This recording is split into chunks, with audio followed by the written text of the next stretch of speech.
Hey guys, Sam Stein, managing editor at the Bulwark, here with Will Saletan to discuss the Trump lawsuit against 60 Minutes over editing that is happening. It's actually a lawsuit against Paramount. A couple of news stories that broke over the past 24 hours that have both perplexed me and to a degree I've been humored by one of them. Before we get into that, they call that a tease. I want you guys to subscribe to our YouTube feed where you get all this fresh, amazing content. All right, Will. The main story was from Wall Street Journal. Paramount has offered Trump $15 million, I believe, to settle this lawsuit. Let's step back. Trump wants, I believe, $20 billion, which is extraordinary. $20 billion for CBS's editing of this transcript, which they didn't. You do that for every interview, but whatever. Paramount says, here's $15 million. Trump says, no, I want 25 plus. I want an apology from CBS as well. And although, by the way, I'm going to threaten another lawsuit. So it looks like that's going pretty well. First, we'll do that one. And then I want to get to the variety story about the Trump side of the equation, which I think is hysterical for a number of different reasons. But what did you make of what I think is essentially just a shakedown? And in another way, you can call it a form of bribery to get this merger done. But what did you make of it? Oh, Sam, it's totally a shakedown. It's totally. Yeah. By the way, for anyone, if you guys heard Sam say what sounded like a million, no, he said billion. Billion.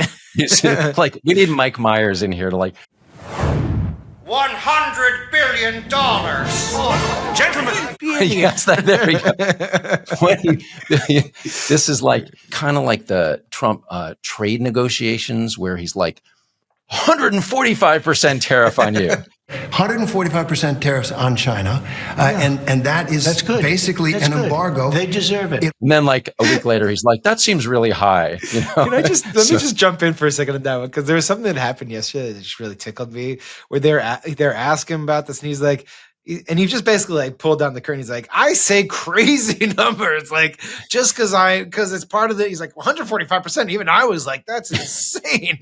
It's like, oh yeah, no kidding. Anyways, go on. Sorry. No, he has this kind of lobotomy thing where he was like, somebody told me the tariff was like 145, and that just seemed like a nutty. That's way too high. 145% is very high, and it won't be that high.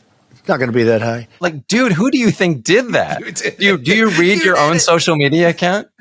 It was crazy. So he comes into this media lawsuit stuff with the same attitude. Like he comes first, by the way, it was like 10 billion. Then he got mad. He was like 20 billion. And then it turns out they're negotiating for 25 million. So that's like a 1,000-fold reduction. But still, he's like not happy with. By the way, Sam, are we in agreement that the correct number here should be $0? $0 should be paid? It's absurd. I mean, just so people know, like the editing that they did, if you actually look at the transcript versus what they showed, also they showed the part of the transcript that they cut out in a separate online video. Like it's all out there. And every TV interview, literally every TV interview is edited. I mean, Trump goes on Fox News all the time.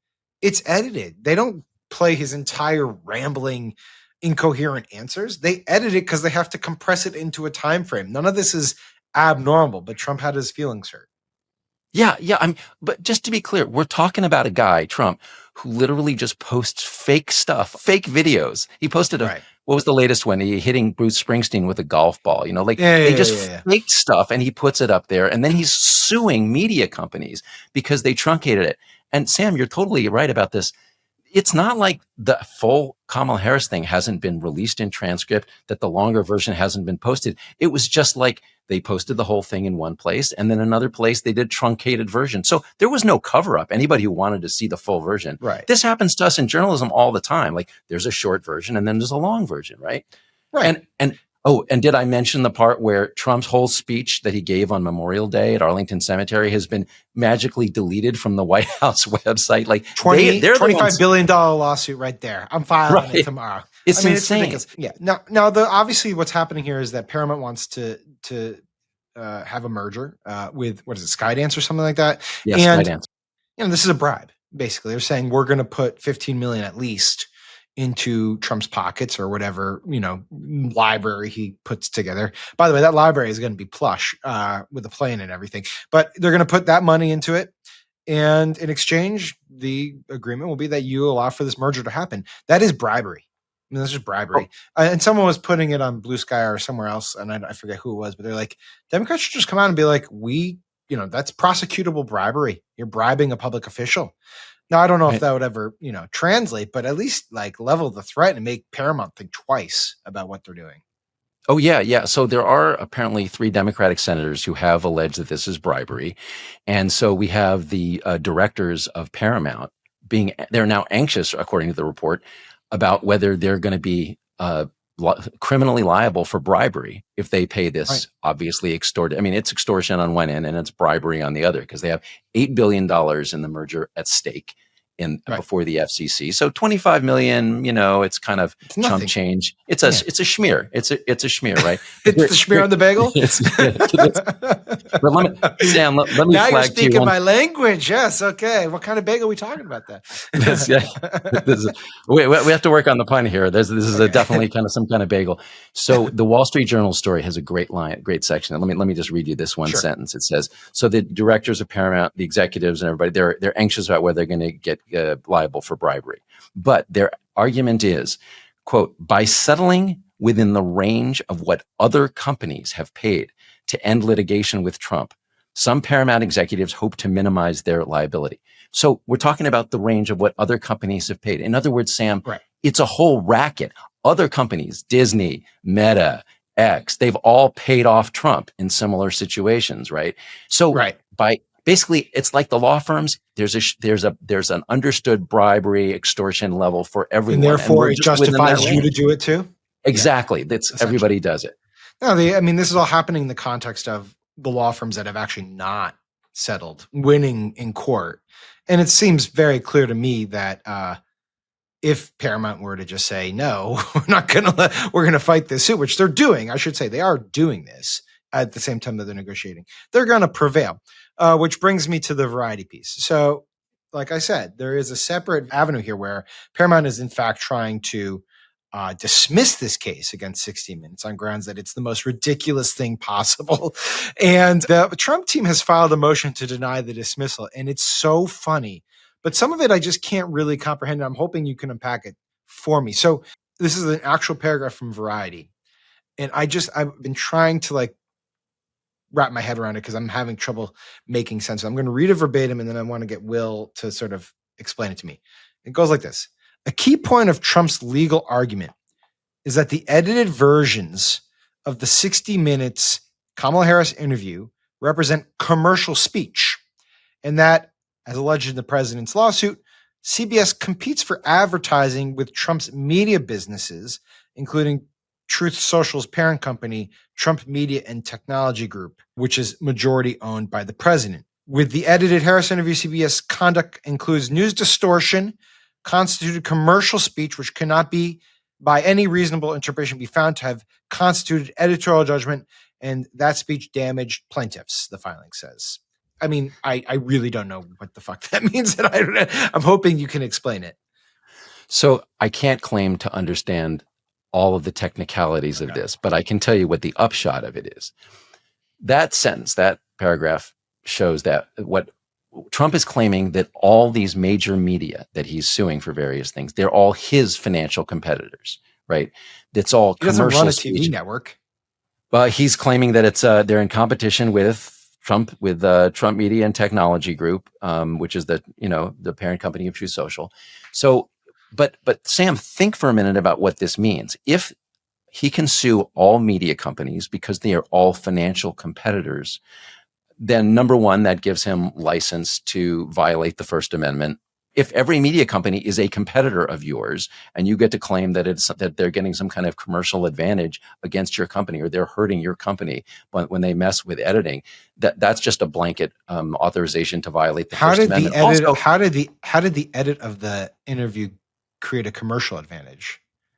I'm guessing that's what the lawyer arguing the case is going to ask, because there's not on one. A different wavelength than my brain is accustomed to. So I just having trouble following this. The other thing, So I was going to say the other part of this that really was kind of hilarious to me. There's two other parts.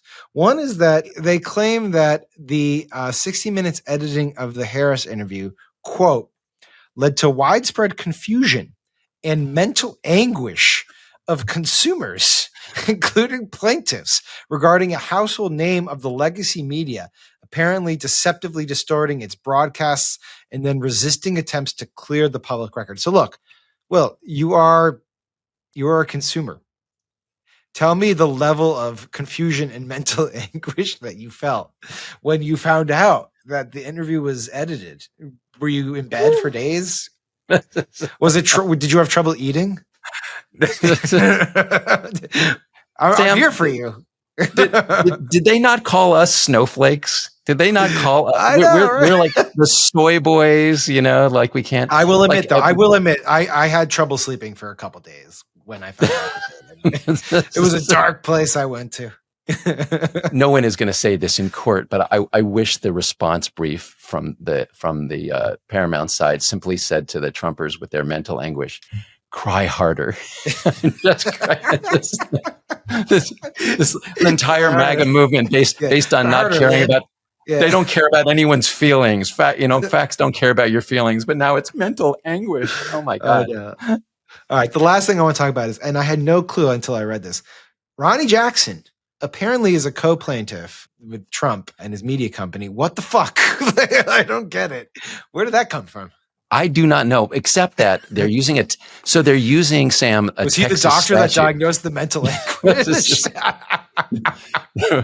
I don't want to get I don't want to get the Bulwark into legal trouble with all the things that can and should be said about Ronnie Jackson. But the idea that Ronnie Jackson is a plaintiff in this case has about as much merit as the idea that Ronnie Jackson is a qualified doctor.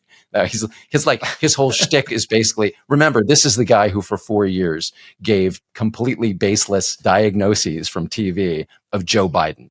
I find it absolutely, just like you do, inconceivable that this man has prostate cancer after just leaving the White House. Right. That was his whole thing. Oh, Dr. Jackson's going to. So he's a total faker. But Sam, they're using this Texas statute about, a consumer statute that it's misleading to do the edit, so which is, again, hilarious coming from Trump, who posts all kinds of misleading stuff.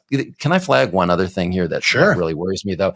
We've now had, basically what's going on here is the corporate bosses of these media companies want to settle because they're business people.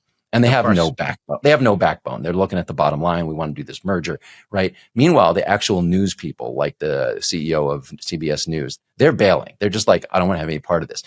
ABC, they settled with Trump. Stephanopoulos wouldn't issue an apology. Trump is holding out for an apology. That's what he wants.